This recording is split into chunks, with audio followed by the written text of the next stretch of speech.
Welcome to the BoshNRoll channel. If you want to support my daily Eternal Magic offerings while getting amazing perks like the BoshNRoll Discord community, have me play your deck on the channel, or listen sideboard guides before tournaments, check out the Patreon or YouTube membership program.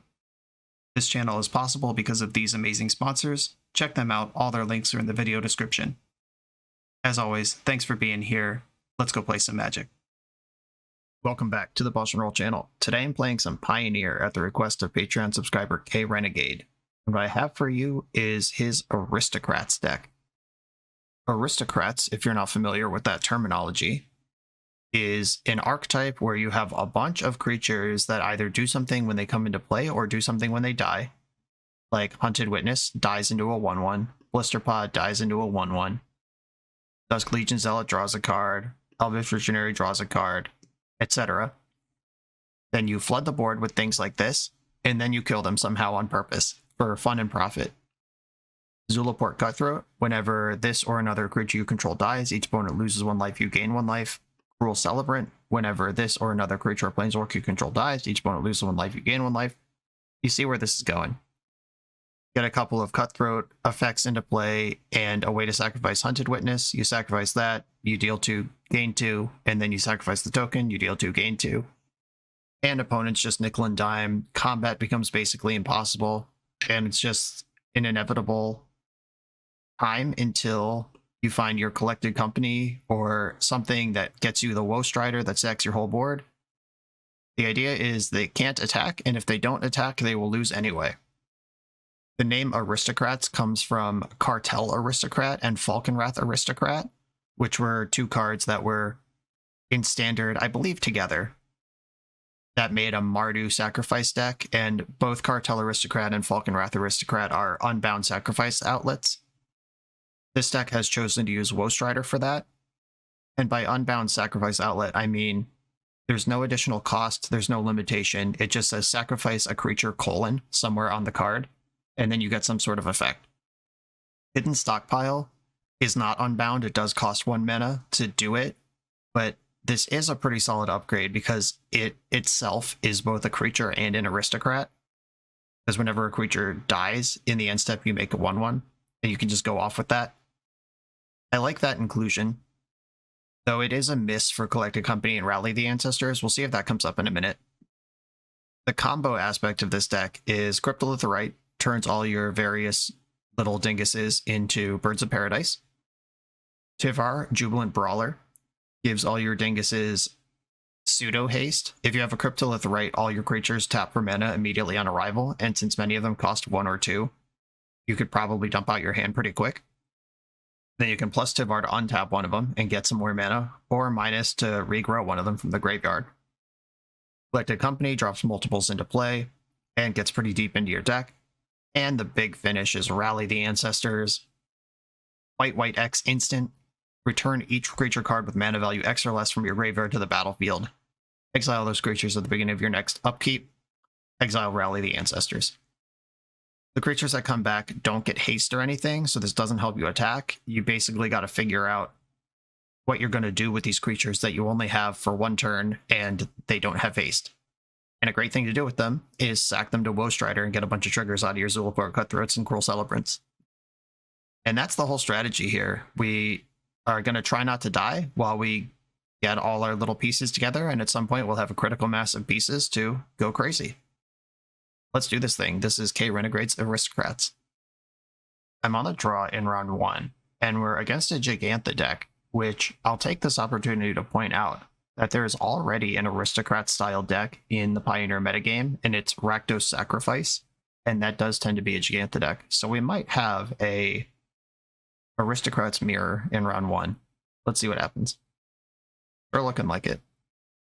Unlucky Witness. Yeah, see, this is a creature that, a 1-drop that dies to have some effect. This is a mirror match. At least a pseudo-mirror match. As close as it gets. Unfortunately, Blood Artist is not legal in Pioneer.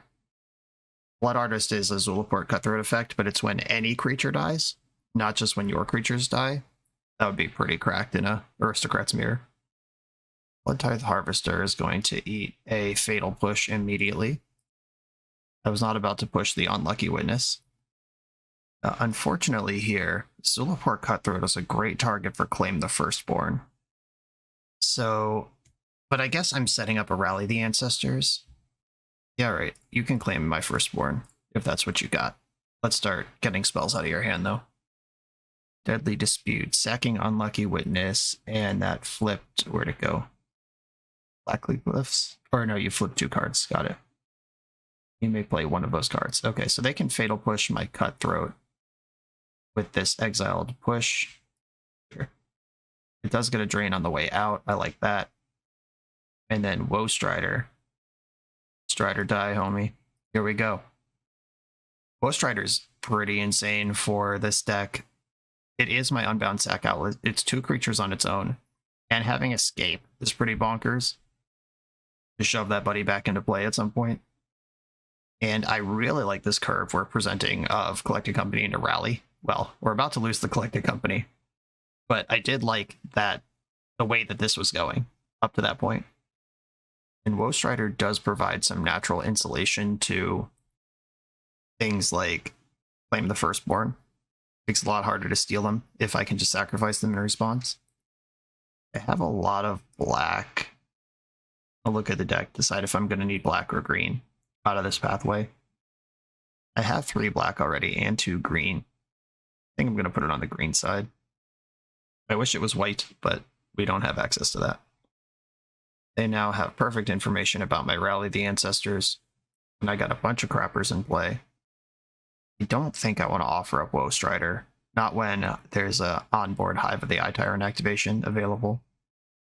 Mayhem Devil, yikes. This one is asymmetrical. Whenever a player sacrifices anything, I probably should have scryed with my goat in response to this thing showing up.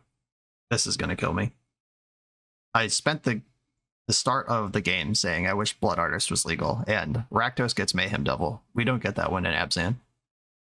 Okay, this is going to set off a chain reaction that's going to explode the universe. See where this Mayhem Devil puts the point. Putting it at my face. So if I start sacking creatures, I do need to scry, I think. But then they can start pinging my other creatures. They're just going face with all of it. That's kind of generous. I would be pointing at the creatures, at least force the action. Don't need another Blister Pod right now. Escape is 5 mana and 4 cards. 1, 2, 3, 4. Make a Scion. They ping me for 1. The Scion can be the 5th mana I need. I'll just put Collected Company on top of my deck and be done with this for now. Then Woe Strider dies. Okay. Found a powerful spell. Woe Strider did part of its job. I'm worried about this Hive of the Eye Tyrant eating my graveyard before I'm ready to defend it effectively. And they could just sack their treasure to use their blood token and clear the rest of my board here. Baldrin Familiar, you got it. And I will pass with the world's most obvious Collected Company available. I could have scryed 3 more times and I didn't. And then I passed the turn without making a play with 5 mana available. But I think this is a pretty easy Collected Company. Okay, they're pinging my Blister Pod. That's dead. You got me. I could be companying in response, trying to hit Aristocrat effect. Maybe I should be doing that. Okay, well, now I have to. Came up with a Thoughtseize. Dusk Legion Zealot and Elvish Visionary. Alright, I'll draw 2 fresh cards for them to Thoughtseize from. Boseiju and Cruel Celebrant. And they have to take Rally, right?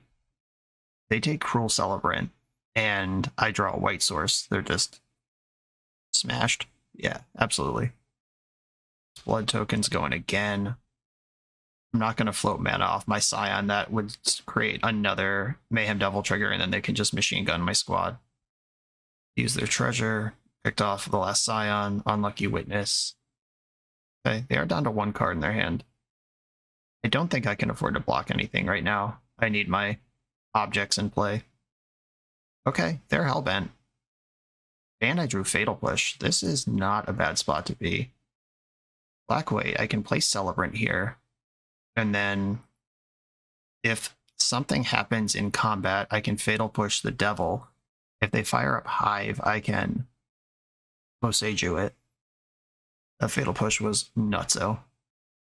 Okay, I'm gonna block a cat with Cruel Celebrant. And I think I'd rather have Elvish Visionary in my graveyard than Dusk Legion Zealot. They're the same thing, but one of them deals damage to me and one doesn't. Now that something has died, I'm gonna Fatal Push the Mayhem Devil. I don't want them to get into their second main and just like play Fabled Passage or something and get a free sacrifice that I can't interact with. Pick off my Celebrant. Oh, come on. Alright, fine. That is a reasonable thing to have, I suppose. Though I don't like it. Ooh, Tivar. Alright, I got some options here. I can slam Boseiju and just get Woe Strider into play. That's bigger than Mayhem Devil. Tivar can get back. I can minus Tivar and bring back probably be Zulaport Cutthroat. Get the draining going. It's mana value 2 or less. I'm kind of into just getting the Woe Strider in, because then I can stop worrying about Hive of the Eye Tyrant as well. Alright, I am gonna just get Woe Strider back up here. Exile cards that are not affected by Rally the Ancestors. Leave all the creatures there. This comes back as a 5/4. It's now the baddest cat on the block. Claiming my firstborn. Disappointing. Oh god, that's so busted. What a good draw off the top. Whatever. Live your best life. And I can't sacrifice that to itself. That's not how that card works. Oh, they can machine gun my squad here with Mayhem Devil while drawing a bunch of cards and doing cat stuff. Ah, that was such a miserable friggin' draw. They flipped another Unlucky Witness off the first Unlucky Witness. I would argue that they're actually quite lucky. Thank you very much, Magic the Gathering, for rubbing that in. Unlucky Witness gets to kill Cruel Celebrant and go another 2 cards deep. They found another claim and Fatal Push. Jesus. Just dead. Literally dead on board. Okay, you've won this game. Yeah, sometimes your opponent draws the best card in their deck. You put it in there to draw it. I'm not mad. Just saying. That was a good draw. Okay. Tireless Tracker and Scavenging Ooze both seem solid here. Outland Liberator can challenge Table of the Mirror Breaker and Witch's Oven. And then Phyrexian Revoker can hit Witch's Oven as well. Revoker is a 2/1 that dies to everything. I mean, Fatal Push sucks against most of this deck, but I kind of need it to deal with Mayhem Devil. This is really tough. Maybe Cryptolith Rite is unnecessary. I can't really count on my stuff being around that long. And I'm just going into kind of mid-range here with Trackers and Oozes. CoCo and Rally seem like my best cards. Stockpile's great. Maybe I just don't go all the way in here. I like the Oozes a lot. 2 Trackers currently, and if I'm not doing Cryptolith Rite stuff, Tivar's a little worse. And he's still a value engine, but so is Tireless Tracker. Yeah, I actually think Tracker is probably just better than Tivar. And maybe I want Outland Liberator as well, just completely off Tivar. Like, the whole give your creatures haste and let them tap for mana engine is not really what this matchup's about. Is there another cut for another Outland Liberator? Maybe Dusk Legion Zealot? Okay, I'm gonna do that. That one reduces my life total. As much as I hate removing card advantage in a matchup like this, if I had more time, I might have come to a different conclusion. Alright, this hand's solid. I'm in. I have all my colors. And some cards to cast with them. Greenside Pathway, Blister Pod, send it. Cauldron Familiar. Got the Ooze for that. If I attack and they block, I could actually use my Ooze right now. I think this is a cool way to do this. I'm going to attack. They didn't fall for it. It's Scavenging Ooze, get out there. I got 2 of them. I don't need to hide the second, or I don't need to hide the first one, because I have a backup if they use removal on it. Harvester. Weezer Verge Thicket. Now I've got some options. I can offer a trade with Ooze, because Harvester could kill Ooze anyway if it wants to.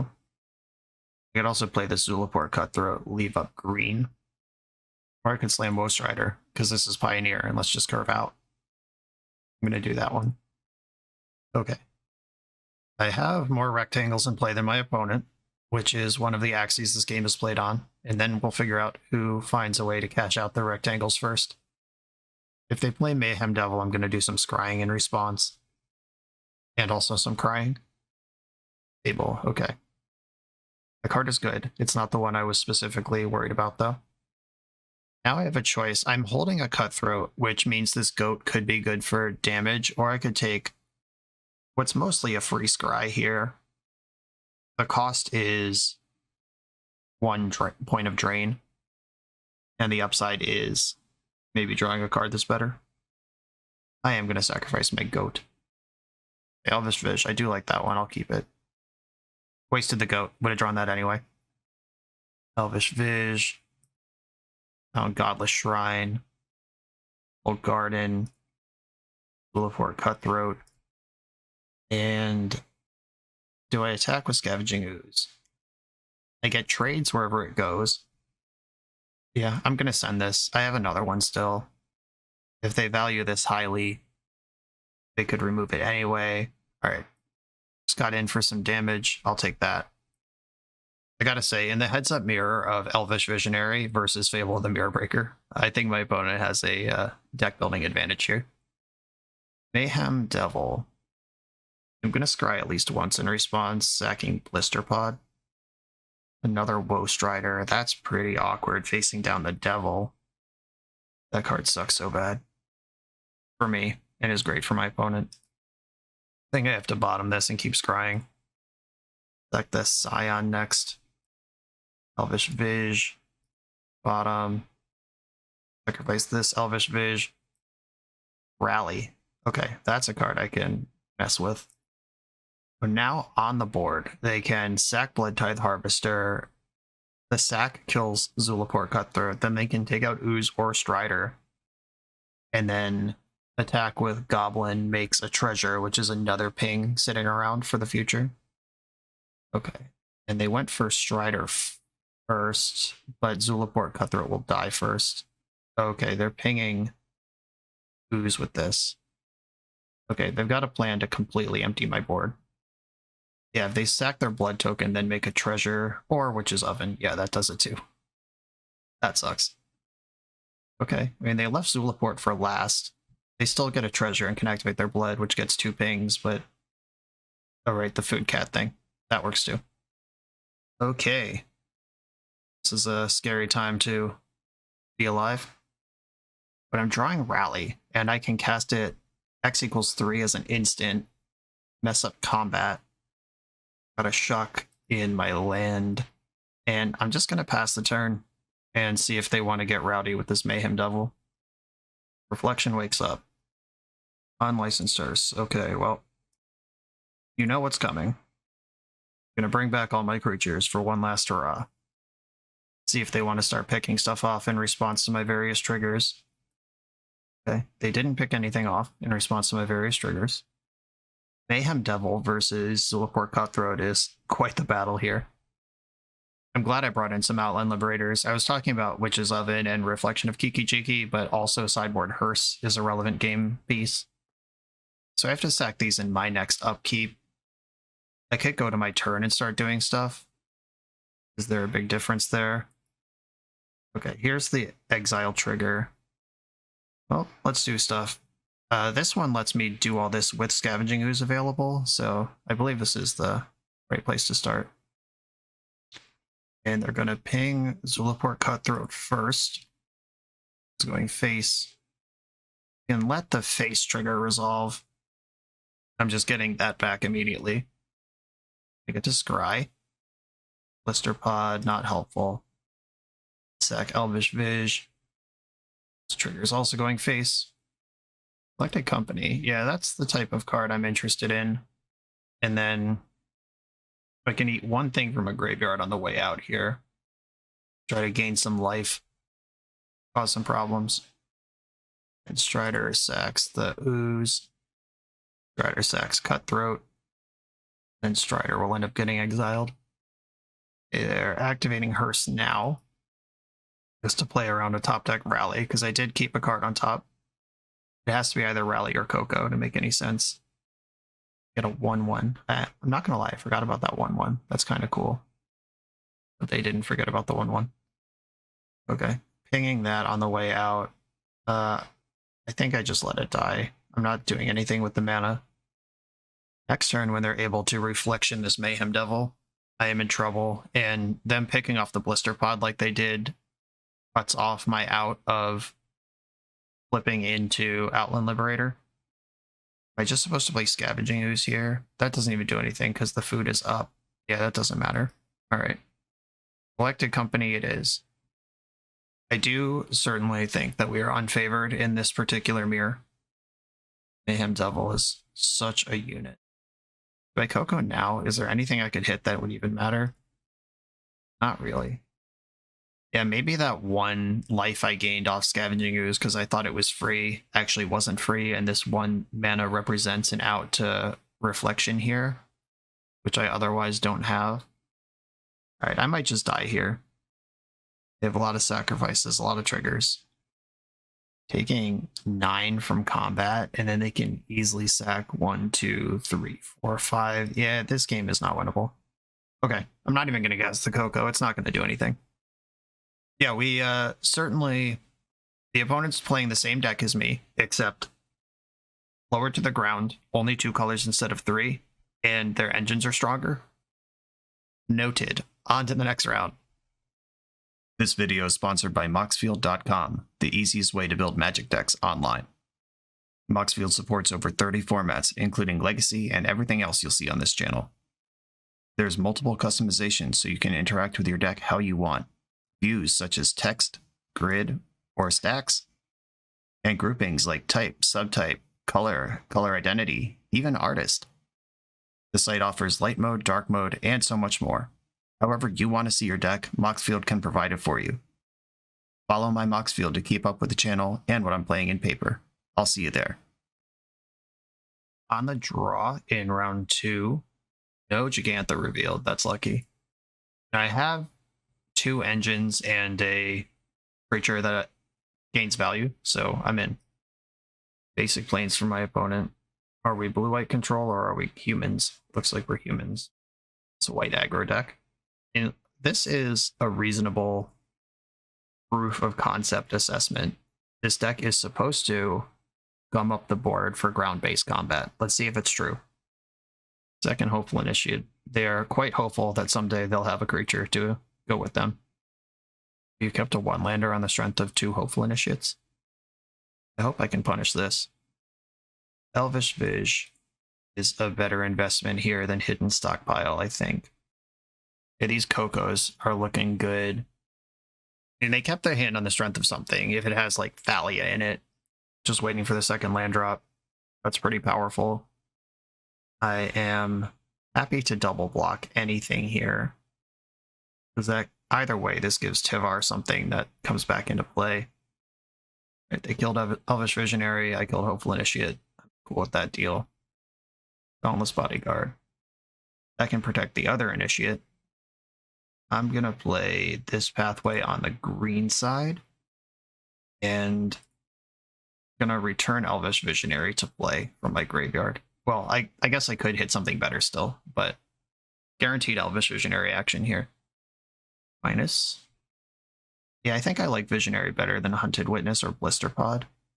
Though, those are a lot of blockers versus a card. If I get 2 Blister Pods, I could Collected Company and Hidden Stockpile next turn.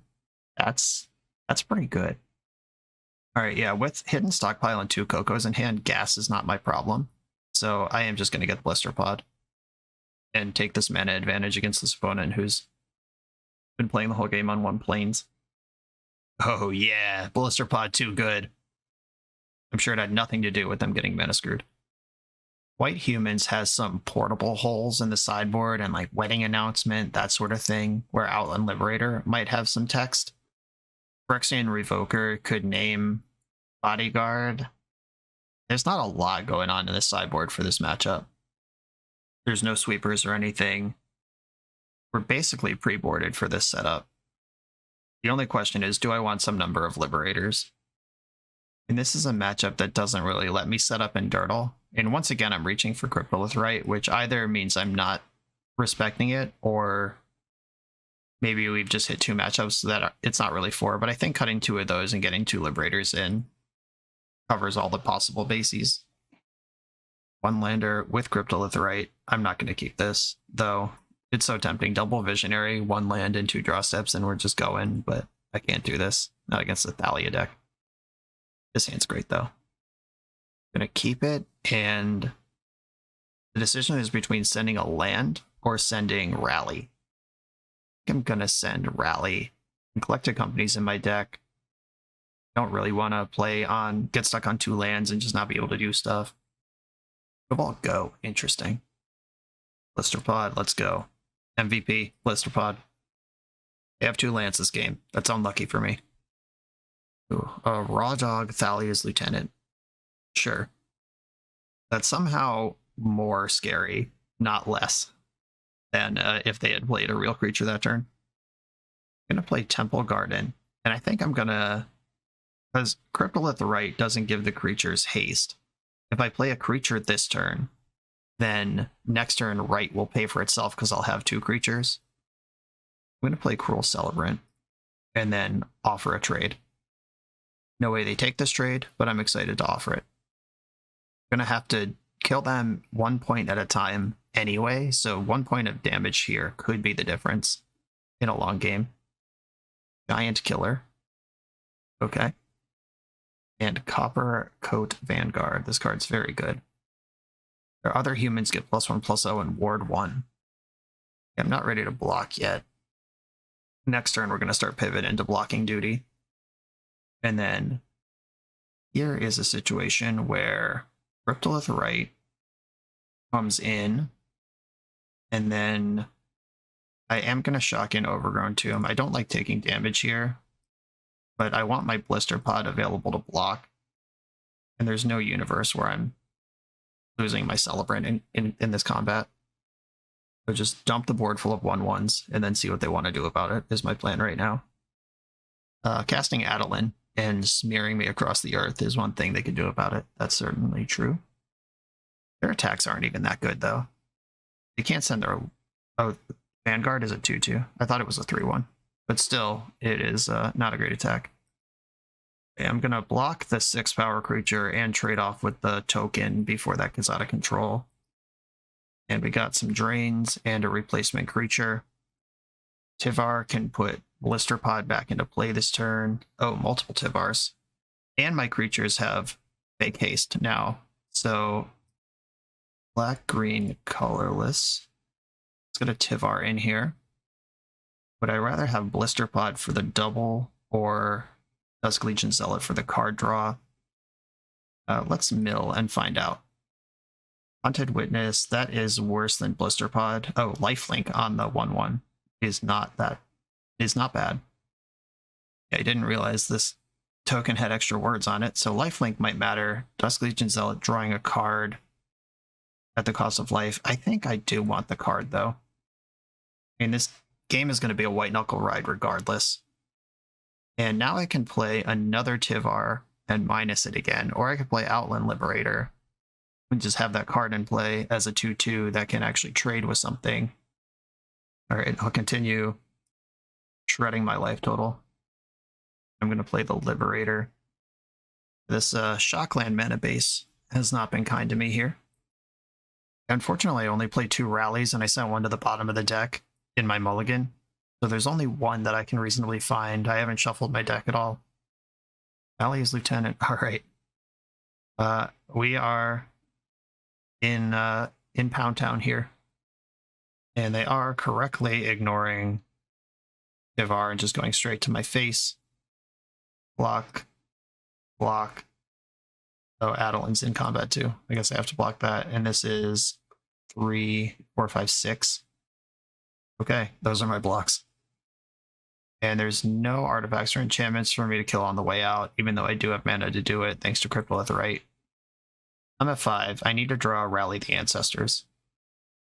A reasonable request, considering there's one in my deck.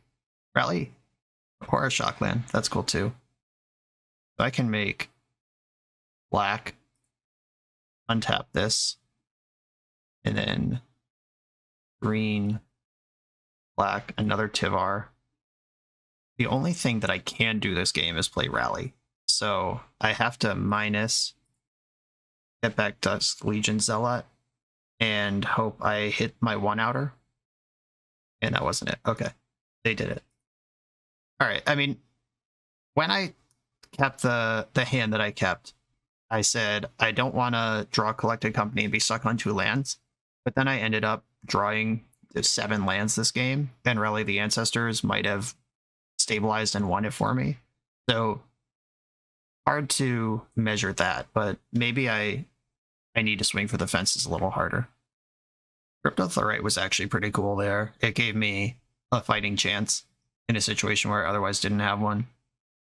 I think I like the 2-2 split though. Okay, triple Cutthroat. I can keep this.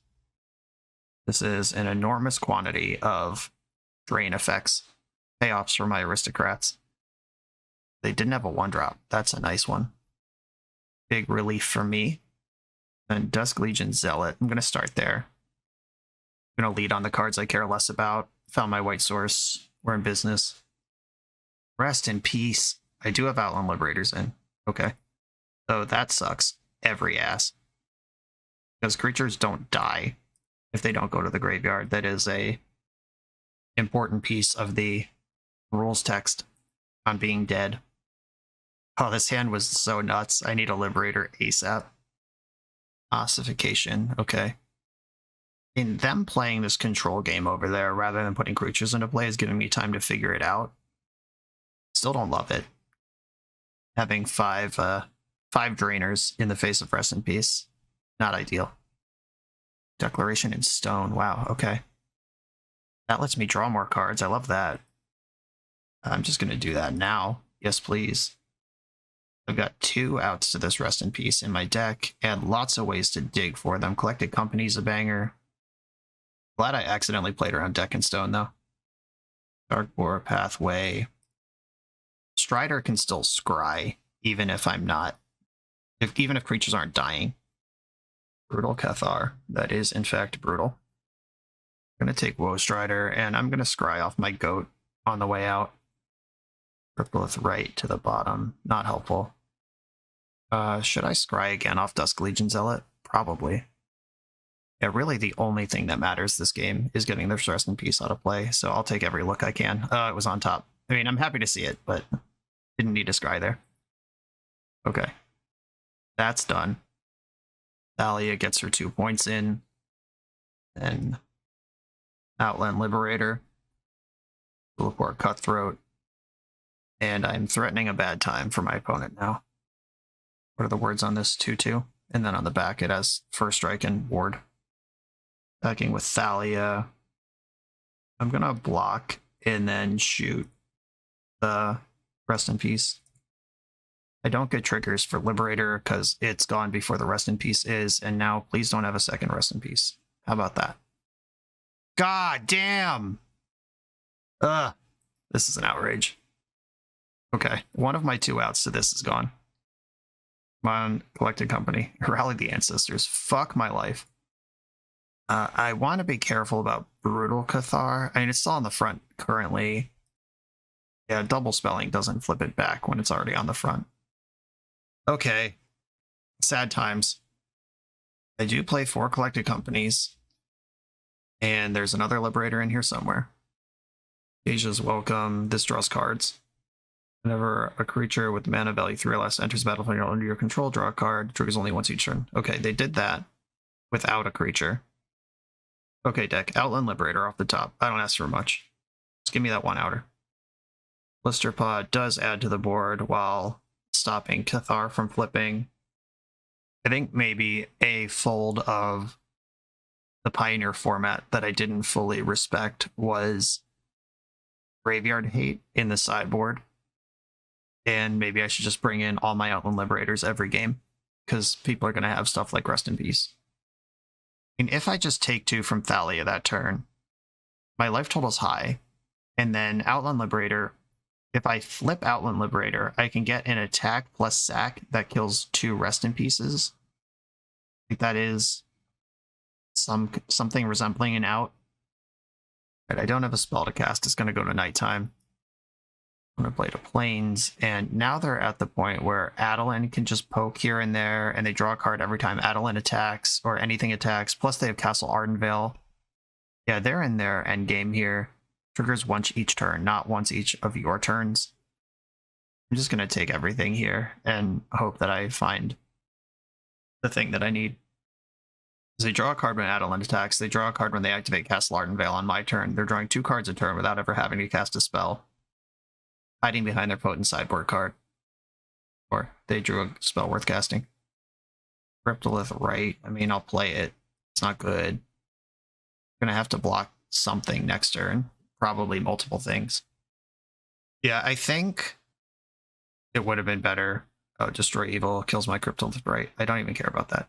So I think I should have used my Life Tool as a resource earlier, taken the 2 from Thalia, make sure they didn't play a second Rest in Peace on the same turn. If I end step the Liberator, at least that's... Okay, these attacks just make me dead. Any blocks that make me survive would leave me without a board. But, okay, so if they play their second Rest in Peace, then I can start planning for having to remove 2 of them. If they don't play their second one, then it flips to daytime, and I get to pick off the first one for free on an attack. And then we can do stuff for a turn.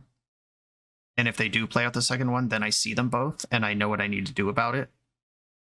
Yeah, just having the second Rest in Peace was rough. On to the next one. You come here to level up at Magic.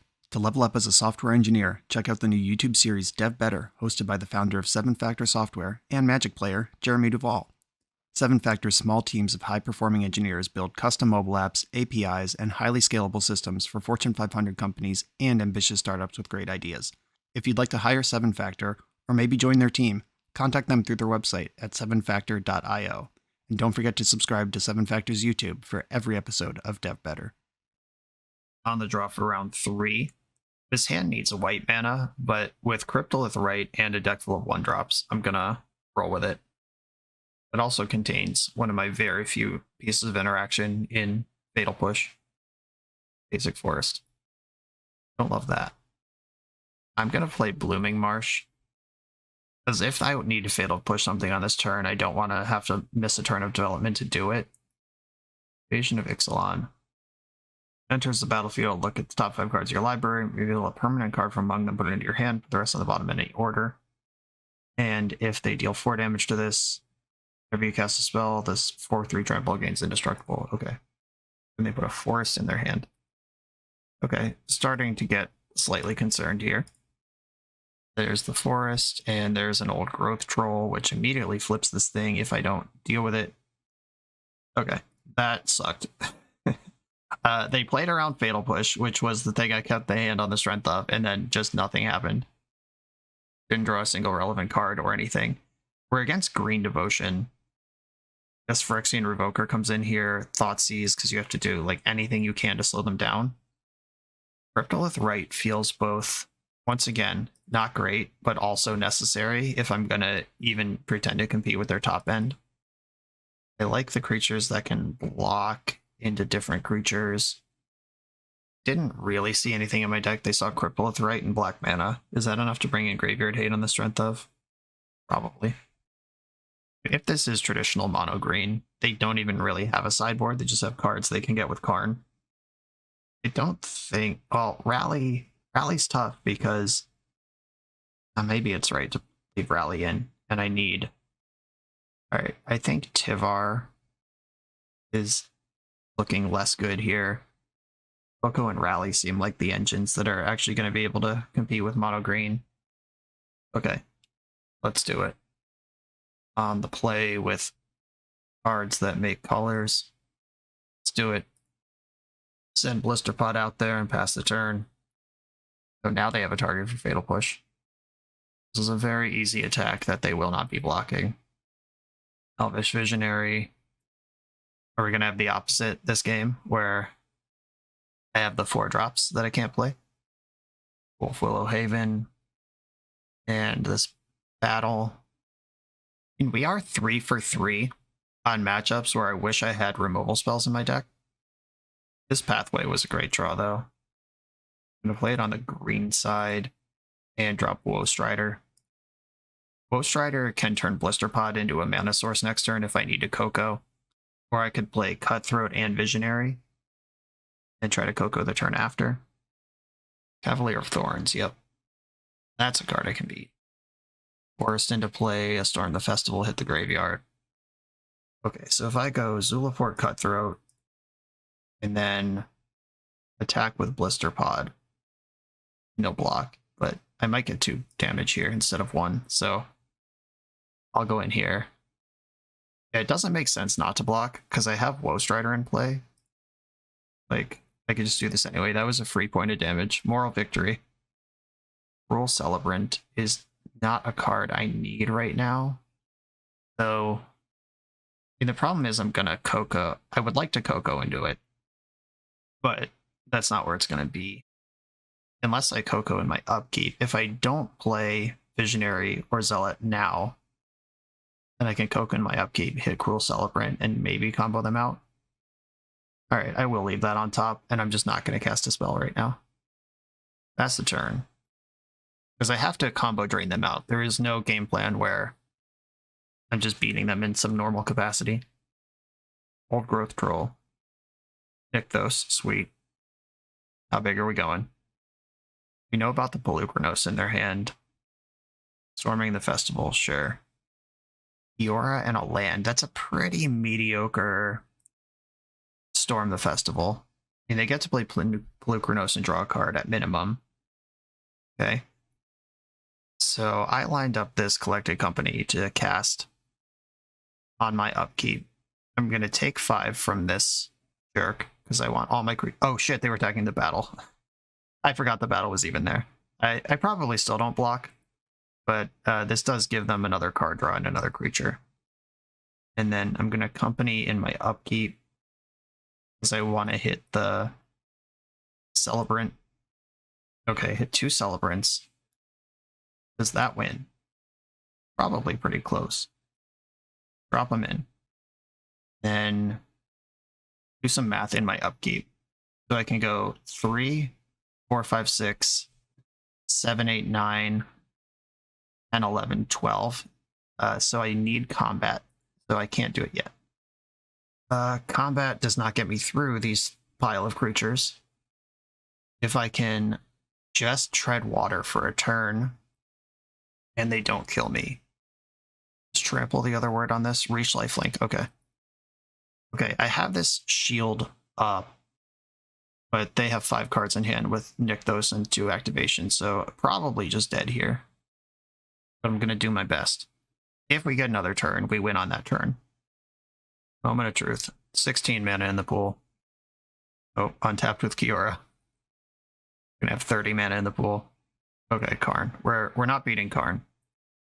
Yeah, that's disappointing. We were 1 creature away from winning this game. And I'm conceding now. They're about to go infinite. But yeah, I could 3, 6, 9, 10, 11, 12 them. I could 12 them. 1 more creature in play makes them dead. So we haven't won a match yet.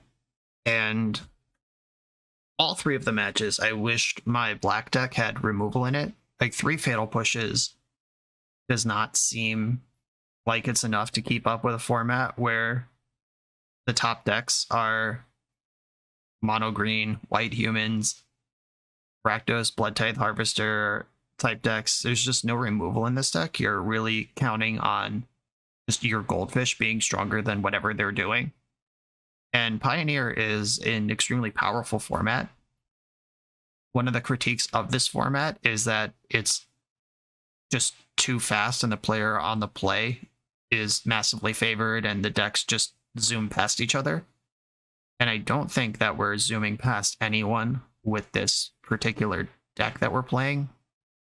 Obviously, Aristocrats can hang in the format because Red-Black Sacrifice is a top deck.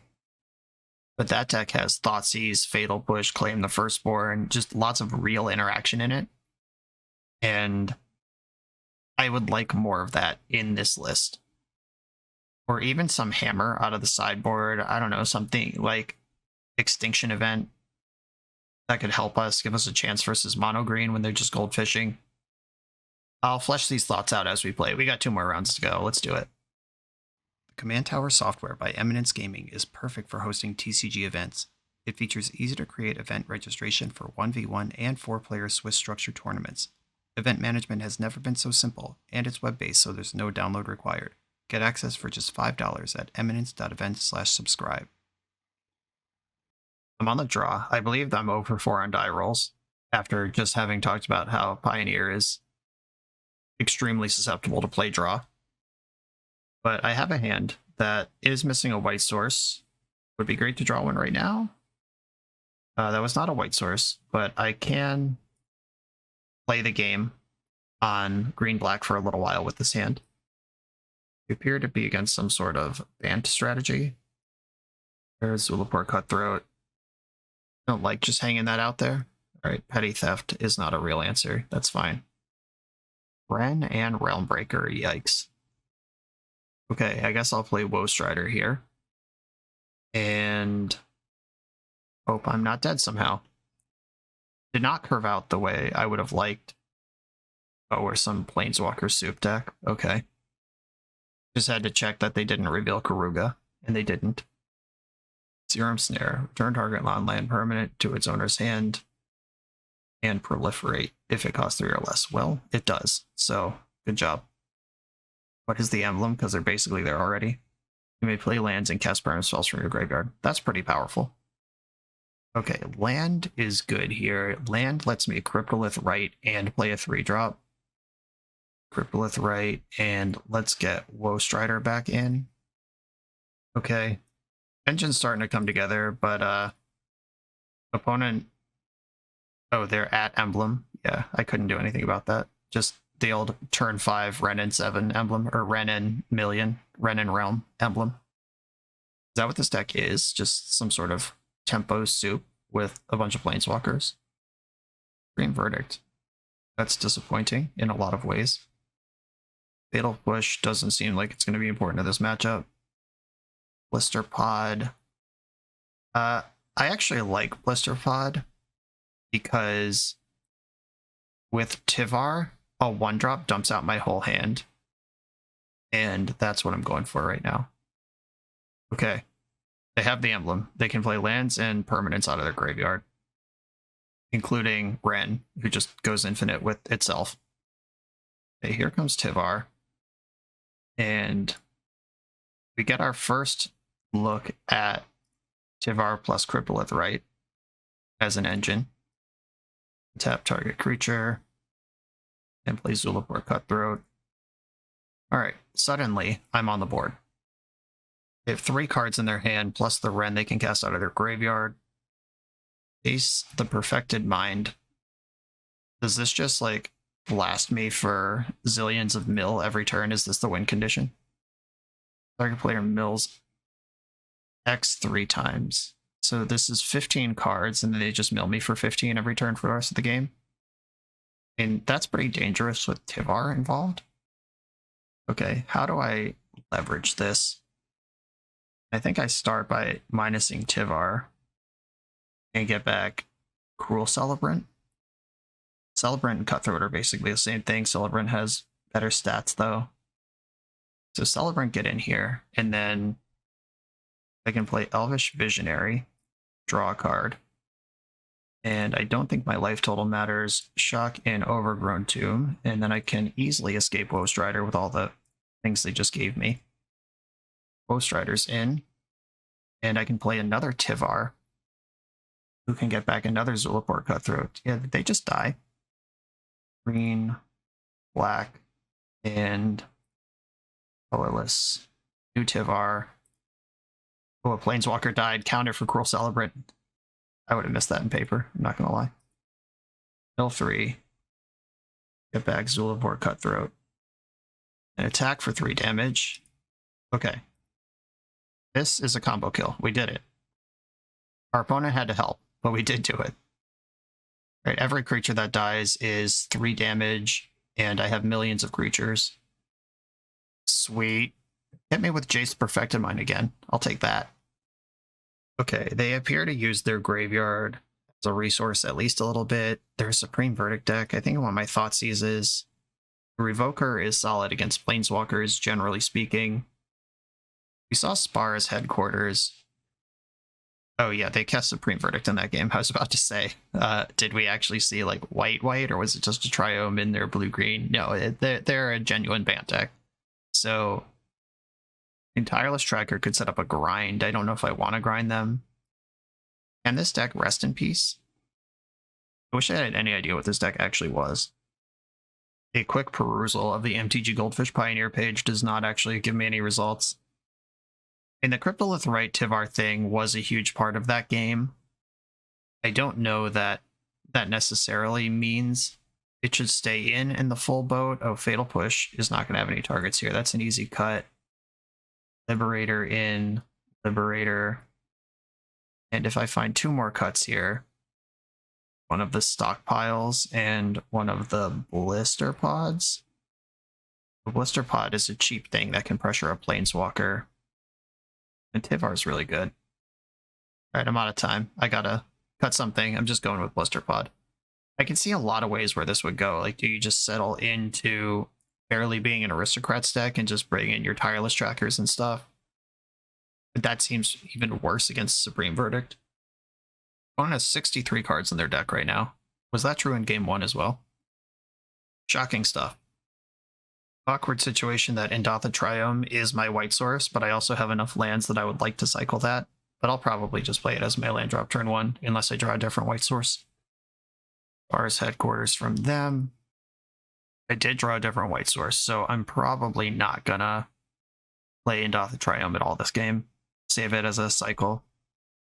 And if I lead on a sequence here, in these creatures are mostly the same to me.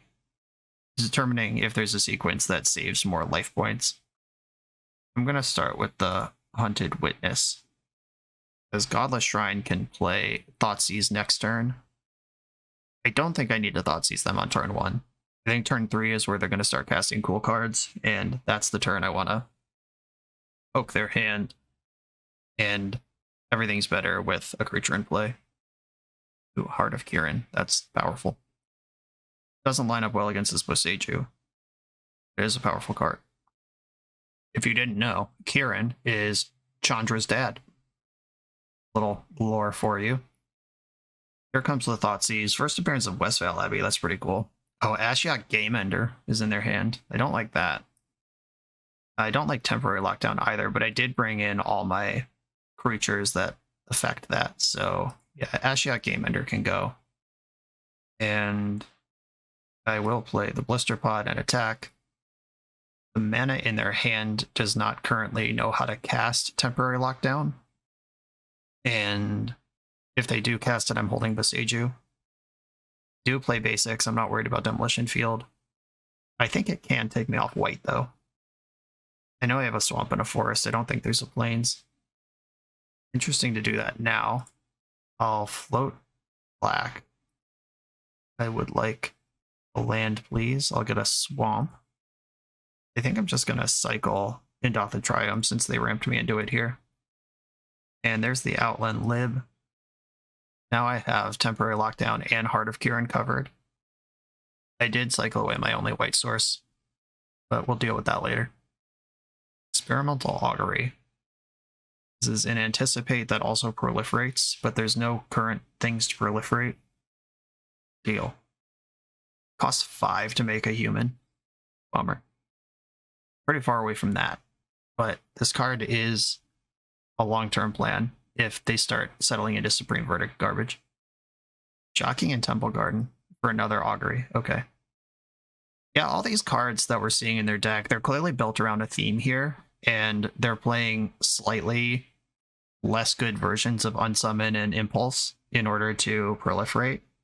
And poking the Planeswalker out of their hand so they can't proliferate is really messing up their vibe. They rally the Ancestors with 0 white sources in play. And I think I'm just going to play Overgrown Tomb and Outland Liberator. The Liberator will start forcing some action. I can either zap the Lockdown on arrival, and then it never even takes the other 2, or I can kill Heart of Kirin and hold on to Boseiju for surprise creatures. And if they don't do anything, Liberator flips and I kill Heart of Kiran for free. So they got to play a card here. Temporary lockdown. And I don't think I care about Heart of Kiran on this board. It's going to kill lockdown in response to its trigger. It never gets anything. And we will continue slowly bleeding them out, hopefully faster at some point. Westfell Abbey. Still holding on to the Boseiju. Still has life in it. Blister Pod. The Supreme Verdict doesn't even take any damage off the board. It actually upgrades my creatures into ones that tap for or sack for mana, and one has lifelink, which are all just better than their 1/1 counterparts with no abilities. Karn the Great Creator. That's a powerful effect. What are we doing with it? Probably just Sky Sovereign. I can clear Karn though. They can minus to crew Heart of Kiran. I can Boseiju Heart of Kiran, and then they don't have a blocker. Pithing Needle is the get. Okay. And they are not attacking. Okay, attacking Karn with everything. Karn. And this is why I prioritized in the early game getting creatures down before I Thoughtseize, because taking out Planeswalkers is part of what creatures are for in the game of Magic the Gathering. Boseiju, your blocker.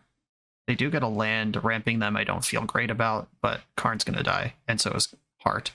And I drew White Source, which is both land number 5 for Westfell Abbey and White Source number 1 for Rally. Moving up in the world. And we'll see what they want to do with that needle. Are they just going to name Abbey, or are they scared of something else? Another impulse, that's bad. Just anticipate, not even proliferate.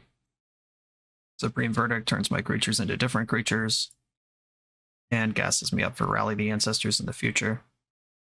We know Pithing Needle and Serum Snare are 2 of the 3 cards in their hand. I think I'd rather hold up Westfell mana than play this Outland Liberator right now.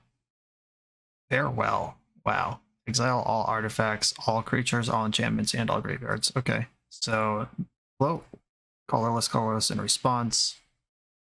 They can delete everything, and then I make a Westfell token. I was right not to extend the Liberator into the board. Farewell specifically was really good, just blanking this future Rally in my hand. I'm still going to lean on Westfell Abbey rather than lay out the Liberator, because they'll probably Pithing Needle, naming Westfell Abbey this turn. Let me get one more out of it, and then I can Liberator, which can kill the Pithing Needle if I need to do that. Uh-oh. Karn. Okay. I'm also sandbagging an answer to whatever Karn wishes for. I think Ratchet Bomb is in this format. Is that legal? Steel Seraph. Oh, it's a big old creature that gains a bunch of words. Sure. In response to this needle, I'm gonna activate my Abbey. It is what they named, no surprise to anyone. Second Rally, perfect. Gonna have to put some damage on Karn. And I'll plop this Liberator into play. You know, they have Serum Snare that can proliferate and make Karn a 2 if they want to wish for something and chuck Karn right now. Silver Seraph. Beginning of combat on your turn, trigger creature you control against your choice of flying, Vig, lifelink. Okay. Narset sucks, but okay. Now Serum Snare. These proliferate cards that have been pretty bad so far are starting to do their thing. Temporary lockdown, that's disappointing. I have the answer to it, but I wish it just didn't happen. Okay, they're prototyping this.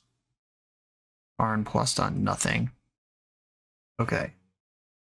I think I have to just kill the Steel Seraph. Don't love it, but it's where we are. Teleport Cutthroat, not helpful here. I'm going to kill the Planeswalker I can kill. I really hate leaving Narset in play when I know that they can stabilize and get a second activation out of her. And now I can't play this Cutthroat because I know they have lockdown. Alright, I believe they've assembled control here. At least until I'm able to rally. So if they temporarily lock down, they lose their needle, so Westfell Abbey will come back. There's a Wrenn. And Wrenn's in play. Gassing up their mana confluence as a creature.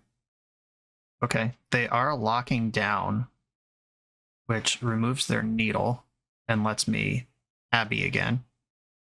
Not that that's super helpful versus this 3/3 vigilance, but it's something.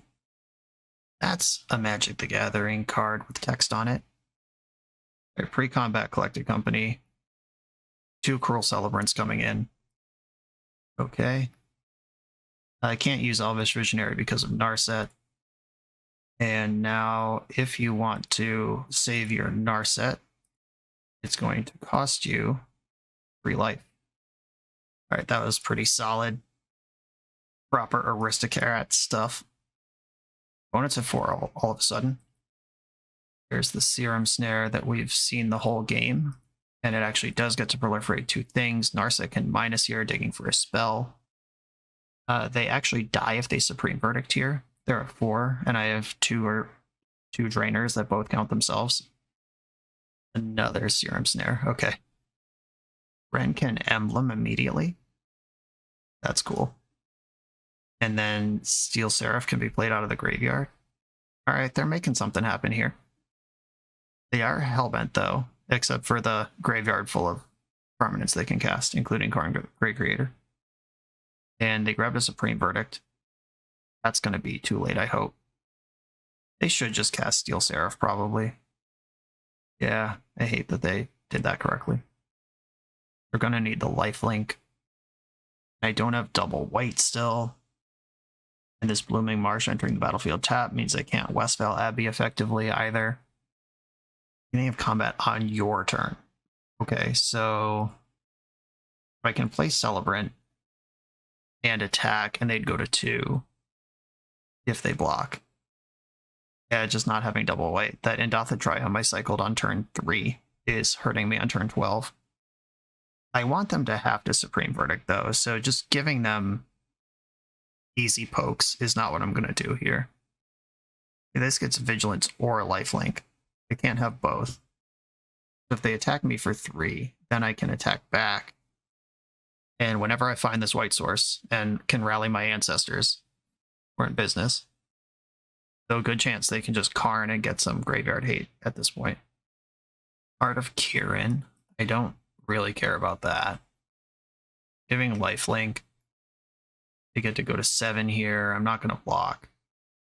And are they going to Supreme Verdict themselves down to 3, or do they play Karn? What's the line? Supreme Verdict it is. Put you back to 3. And because they played Heart of Kirin, they're a mana short of replaying Steel Seraph. That's lucky for me. Okay. Another land that's not a white source. Cool. Cruel Celebrant, get in there. And I can Westphal Abbey now. They're going full-size Steel Seraph now. It's a 5/4. If that gets a lifelink attack in, that's pretty bad. Okay, how about drawing a Temple Garden or Godless Shrine for the win? Please, deck. Cryptolith Rite also works. Come on, deck. White source. Ah! My life is shit. Okay, they don't have lifelink right now. An attack would deal 1 to them. Yeah, alright. Attack. Take the same 1 either way. But I gain a life here. And pass the turn. Now I'm under the oppressive thumb of 5/4 lifelink creature. Bren's back. Waking up Mana Confluence as an attacker and blocker. Deleting Narset to Heart of Kirin, which makes sense because they could just replay Narset. 5, 9, 10, 11, 12. And I would lose 1 to Westphal Abbey. I could just block here. I think I'm going to block the 5 power. Oh, this always has flying? Oh, never mind. Oh, I got confused because it also can grant flying. Alright, never mind. I'm not blocking. Forget it then. I'll enjoy my 1/1. I'm at 2 life. And Karn wish for something that deals 2 damage to me. Narset's here. Narset found Ashiok, which mercilessly cannot be played right now. Alright, deck. Oh, wait. I have to draw Cryptolith right now. Going to 2 means that Shocklands don't work. And those are my only other outs. Yeah, okay. Cycling that Indotha Triumph on turn 2. Who knew that was going to be the thing that killed me? Or turn 3. Okay, lesson learned about that. And definitely like that I had all my Liberators in. Thoughtseize was great. Revoker's close to good because it does turn off a Planeswalker, but they're also a deck full of Wrath of Gods. I could bring in my Oozes, which could shut off their endgame, but what am I cutting? Like, I'm already kind of maxed out here. Yeah, I'm just playing the same deck, and I'll just prioritize making sure I have access to double white. I'm actually going to cut a Dusk Legion Zealot for a hidden stockpile. Get the stockpile back in. We've seen all these Supreme Verdicts. We've seen Narset. I don't want to lose 1 life to put a 1/1 into play with no additional value. And stockpile could be huge in those sort of long grindy games that we were just playing. I'm going to keep this hand with all of my mana colors in it. I probably should have made my opponent kill me last game. They take a lot of slow game actions on their turn, and they are down 2 minutes on their clock. Good chance that this match ends in a timeout on my opponent's side. Tapped Breeding Pool. I'm going to lead on Visionary because we've seen a bunch of bounce spells in their deck, and if that's what they're doing, bounce this one, not Outland Liberator. Indotha Triumph. I'm likely to just play this as a land this game. I've learned my lesson. Though I do have exclusively white sources at this point. Okay, I am going to play out a Cutthroat. Adding to the board is important.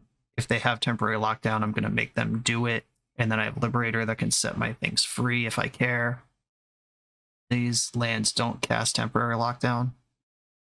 And I have good pressure on any 3-mana Planeswalker that could come down. Wrenn and Realmbreaker. Shock and Temple Garden and attack Wrenn. In last game did come down to 2 life points, and I just spent some effort on this Planeswalker instead of their life total. We'll see if that matters, but I have a lot of gas right now. Kind of feel like I can do some grinding. Ashiok does not matter versus Collected Company. Taking a Plains land, just randomly milling me for 4, sure, that doesn't matter. Ashiok is one of the rare Planeswalkers that you sometimes genuinely just don't want to activate it. Oh, come on. Okay. I get 1 off of the CoCo. Big whiffs. I am going to block Haste Vigilance, Hexproof. Okay. I do get a drain here, and that represents mana. A lot of Cutthroats. Visionary is going to draw a card. Ghostwriter. Okay. That's a plan for next turn. Problem is now they have Supreme Verdict plus Ashiok available. It's not something I'm interested in playing against.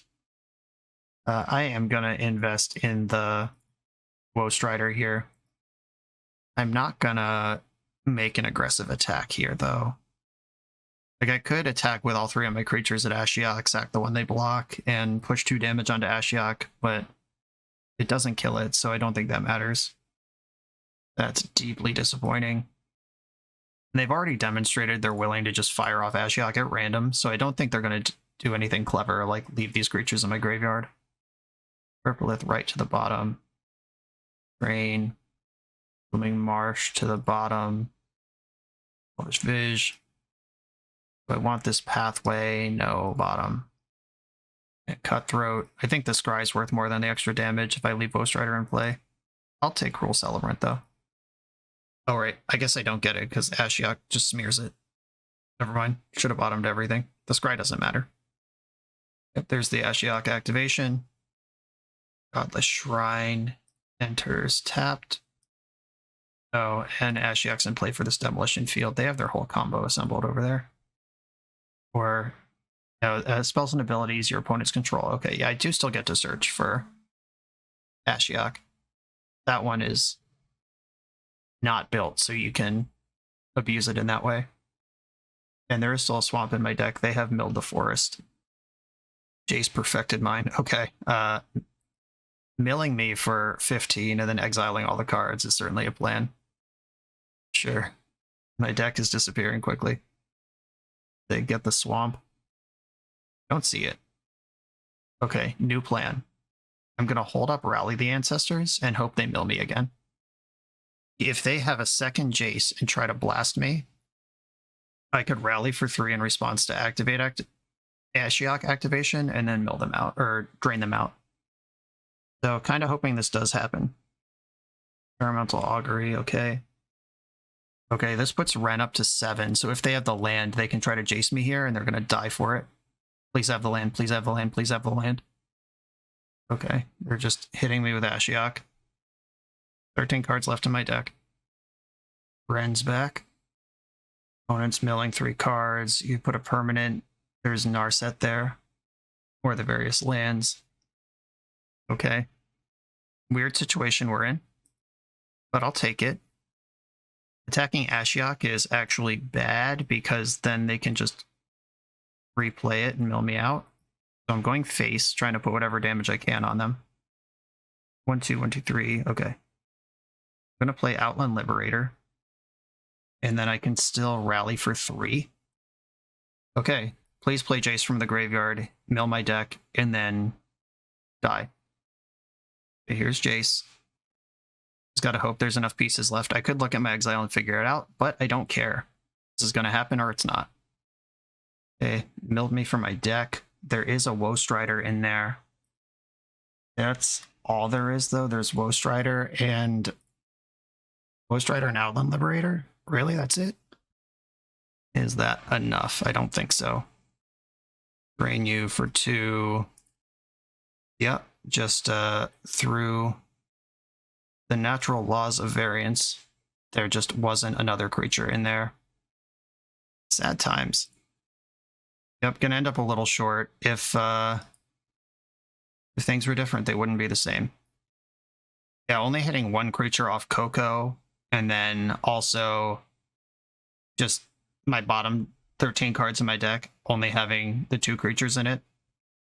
And what are you going to do? Sometimes that's life. For the absolute best Magic the Gathering apparel on the market, check out the link in the video description to coalesceapparel.shop, and be sure to use the code BoshNRoll for 10% off when you check out. I've won the die roll in the final round, finally. I'm going to have to mulligan this, but we are fending off the reverse trophy. Oh god. 1 lander. Only 20 lands in this deck. Yeah, I can't do this. In the 1 lander with Fatal Push and Blister Pod, and this hand starts doing stuff at 2 lands, I might have to take a risk here.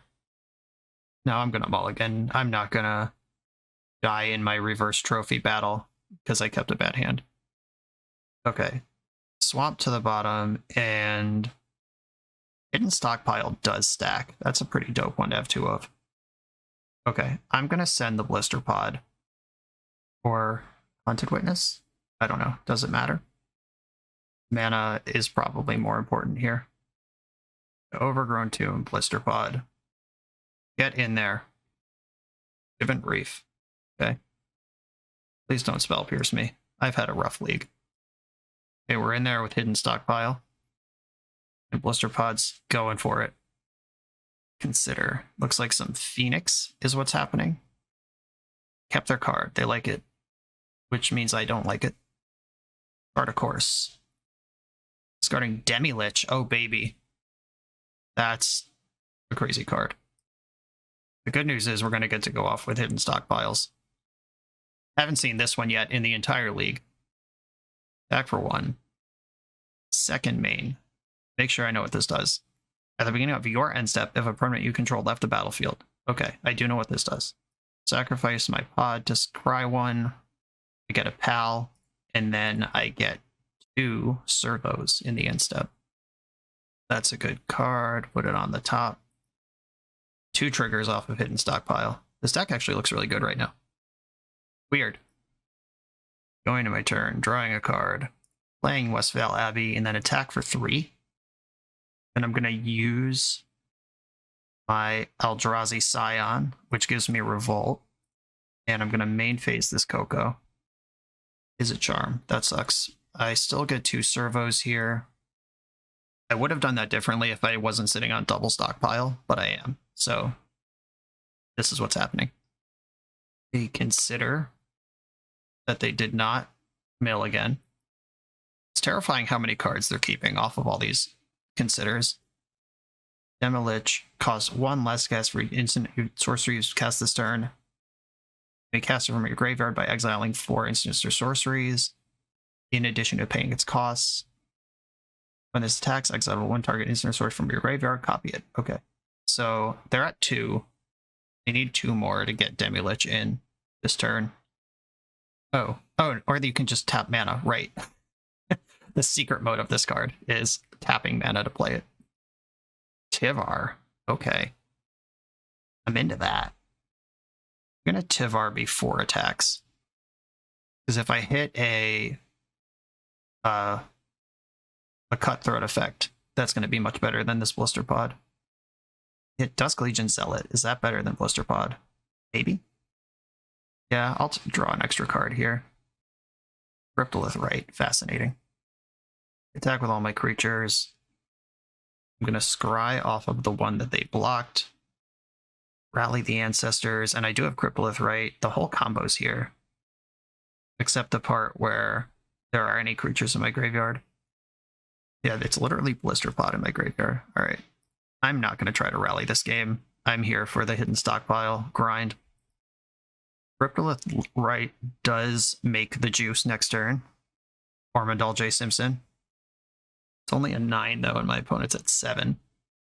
There's an Arclight Phoenix in the graveyard now. Hate that. Fiery Impulse killed the Zealot.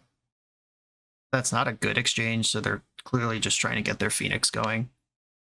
Alright, yeah, they're just using actual removal spells on fake creatures. But this will make the clock a lot faster. Just learned Demilich doesn't fly. It's a floating skull, but it doesn't actually have flying. This does not have a corporeal body. They are killing Tivar. Tivar? I think I keep saying it differently every time.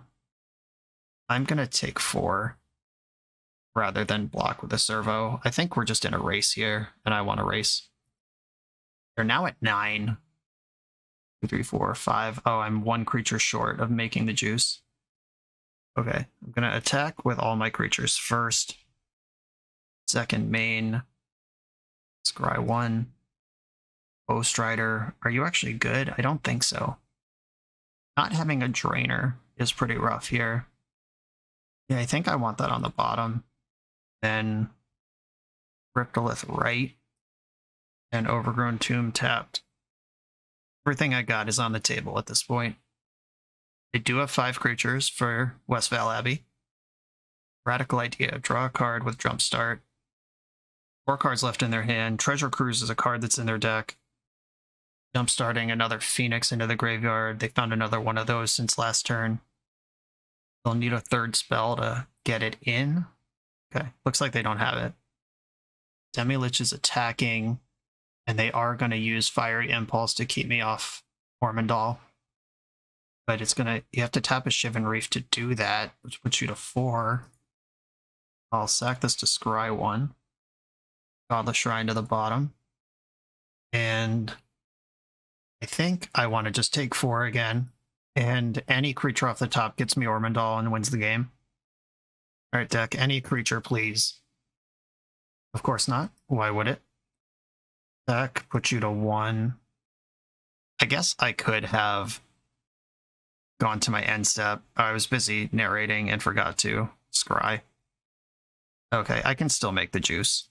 Alright, you're at 1, and I can make this during combat if I need to. Probably better I didn't scry. Accidentally made the correct play. I was looking at the stock Phoenix lists, and I don't see a way to bounce a creature in the main deck. There's Thing in the Ice, but that card's not in play. Second Demilich, I for sure don't care about. Okay, and then going out in style, tapping your Shivan Reef to die. Cool. Okay. A scrappy one, but it worked. It counts. Scavenging Ooze comes in here. Rally seems great. they're going to have stuff like Brotherhood's End or Anger the Gods, like some sweeper kill spells. The Demi-Lich is really interesting. That has to be in the spot where Thing in the Ice would normally be. I don't think I want to be thought seizing this opponent. I think I'm just chilling on the Scavenging Ooze stuff. And once again, I'm going down 2 Cryptolith Rites. I feel like maybe the deck could just be playing 2 of that. 4 is a lot. Hidden Stockpile, though. Thanks for showing up in round 5. Jeez, that was a card. I basically didn't do anything that game except resolve 2 Hidden Stockpiles and then go wide with it. I think Rally's probably really good here because red removal is a big part of their plan. Fatal Push. There's not a lot of targets, but sometimes all you need to do is take out 1 Phoenix and then they struggle to get 3 spells to get it back into play. I'm going to shave a... Maybe it is Blister Pod. The 1-drops are good, but also it doesn't block functionally, but they have Demi-Lich, not Thing in the Ice, so it does block functionally. Okay, I'm cutting Dusk Legion Zealot. I think I like Tyvar enough, but that's like... That's the last decision I was making there. Okay, I'll keep this in, kind of slow, but lots of mana, a Drainer, and CoCo. And I will just play the Triome, take my medicine. As much as I love cycling lands for value. Scry their opt card to the top. Scavenging Ooze, cool. I'll run this Cruel Celebrant out there. Just, if you want to start killing things, fueling up the graveyard for the inevitable Rally the Ancients. Alright, Izzet Charm. That drains them for 1 on the way out, and that's an Izzet Charm that they don't have to put Phoenixes in the graveyard. Fine with that. Saheeli, yikes. This card's gonna be trouble. Opponent's on the secret sauce over there, and it's bad news for me. Alright, I'm gonna play Scavenging Ooze here. Hopefully just going tall can beat this go wide, but going wide is gonna be trouble. It depends on how wide they go. If they like consider into Treasure Cruise here, that'll be hard to come back from. But if it's slower than that, got a better chance. All right, pieces of the puzzle. Sweltering Suns is the sweeper of choice here. Articourse and Sweltering Suns are in the hand. Sucks they didn't hit a Phoenix there. I'm just going to start poking at their graveyard, because eating my own graveyard kind of sucks. Attack Saheeli. Being a graveyard deck of my own is really disappointing. And they do have Treasure Cruise and Temporal Trespass and things of that nature. But if they Swelter the Ooze here, I have CoCo to rebuild. Swelter will sweep up the tokens made by Saheeli. That's just how the stack works in Magic the Gathering. Okay, they're going for Charticourse first. Giving me a shot at eating a Phoenix. No Phoenix there. Another chart. Okay. It's like they're saving their Sweltering Suns until the post-CoCo world.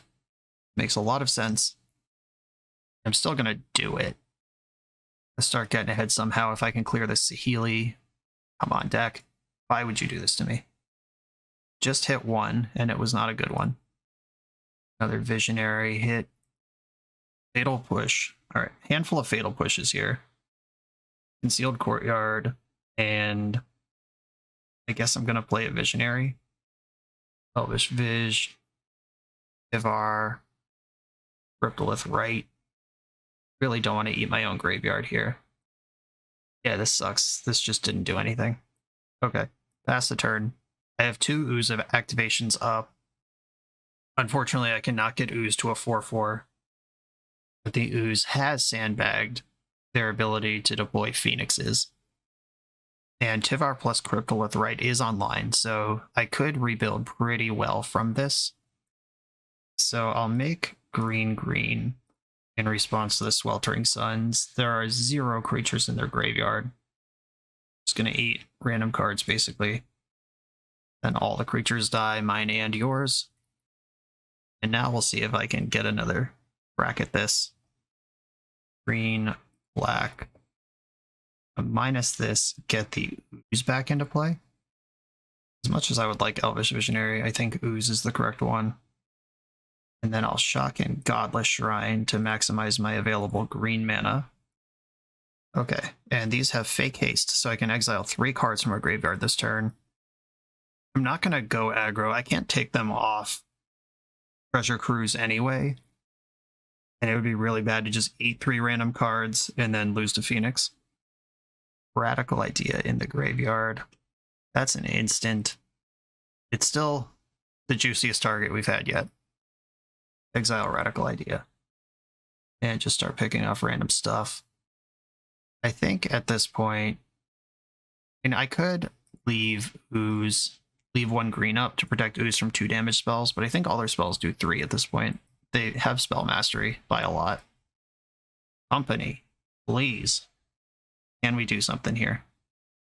A company from the top rope. I can pay for soft counters. Oh, that's a hard counter. Okay. Exile card from your graveyard, because Tivar gets an activation to untap a creature. And guess I'm just passing again. These fatal pushes have been absolutely rotting.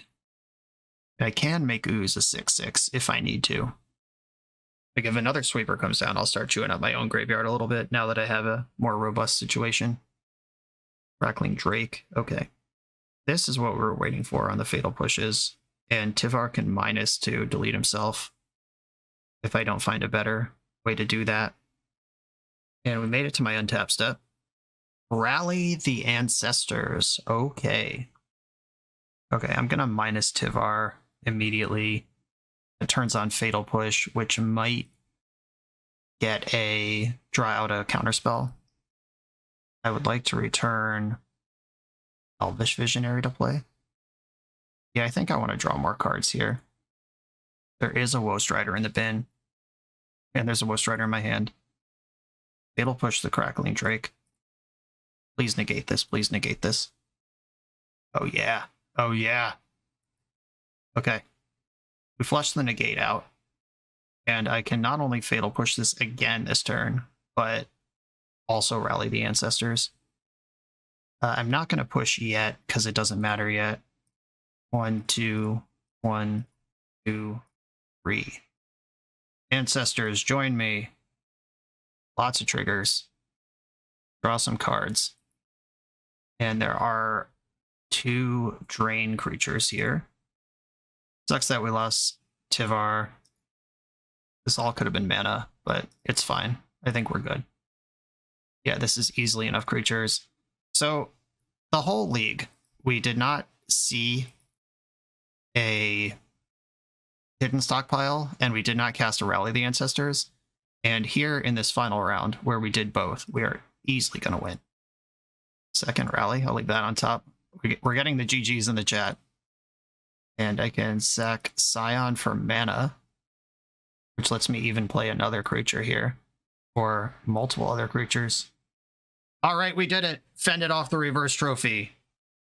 Okay, so never excited about a 1-4 result, but we did learn some important lessons. One of them is that even if a deck doesn't have a bunch of targets for Outland Liberator in the main deck, it will probably have hate that is a target for Outland Liberator. So you have to kind of find level 2, which is like, the question is not, are they an artifact and an enchantment strategy? The question is, are they going to have them that I care about after board because they have things that I care about, even though that's not part of their main plan? So Liberator should probably just come in most matchups against the expected hate. Hidden Stockpile was Nutter Butters. Is 2 the right number of that? Because it feels like anytime you have 2 of these in play, it becomes very hard to lose. And this doesn't care about Rest in Peace, because Revolt is if a permanent left the battlefield, it's not if it dies, so maybe Stockpile should be in higher numbers. The Cryptolith Rite was a cool thing that could happen sometimes, but it didn't seem essential to the engine. You could play 2 or 3 of these and make the copies you cut into stockpiles. I think I'd be more interested in that. Tivar did really cool stuff with and without the Cryptolith Rite. With the Rite, obviously, like that's firing on all cylinders, but even just like the mill 3 get back a thing is pretty great. Rally the Ancestors was awkward but it was a game winner anytime. Like, if I clear the Rest in Peace, it's a game winner. If I have my second white source, it's a game winner. If I am set up correctly to cast this spell, it's going to end the game when it's cast. If the bottom 13 cards in my deck just had a third creature in them, all these little ifs. That one's great, and I like the restraint of playing 2. This is not a card you can cast a million times in a game, and it does take some setup. You don't want 4 of this, but 2 is pretty smart. I do want more removal in this deck somehow. Like, against mono green, it felt like we were just goldfishing, and you can't goldfish faster than mono green. That's not a thing. But we are in black. That's the color of removal. Some kind of sweeper that's going to be worse for them than it is for us, or one that hits them harder than it hits us. Like, a lot of our creatures are even, and a lot of their creatures are odd for Extinction Event. Maybe that's a place to go with it. Just food for thought. And I think the most shocking revelation, which, with the caveat of, I want everyone to be happy playing Magic the Gathering, and if that means playing Abzan Aristocrats, then please continue to do so. But getting paired into Red-Black Sacrifice, which is a more powerful, more focused, fewer colored Aristocrats deck in the exact same format, that's kind of tough. Like, if you like this play pattern, but you're not married specifically to Cryptolith Rite kind of stuff, then you should probably just play that deck. But if you are into this deck, I want more hidden stockpile. I want more effective sideboard for the matches that are just running you over, because they do exist. And that is my helpful feedback for my experience after 5 matches. We fended off the reverse trophy. We had a lot of fun while we did it. This deck is sweet. I just don't know that it's in the correct pocket to be at the top end of competitive Pioneer. But as long as you know that going in, I've given my best advice to help you get there. Hey Renegade, thank you for sharing this deck. Everybody, thanks for watching. Be sure to like, comment, subscribe, check out the Patreon and the sponsors, and I'll see you next time.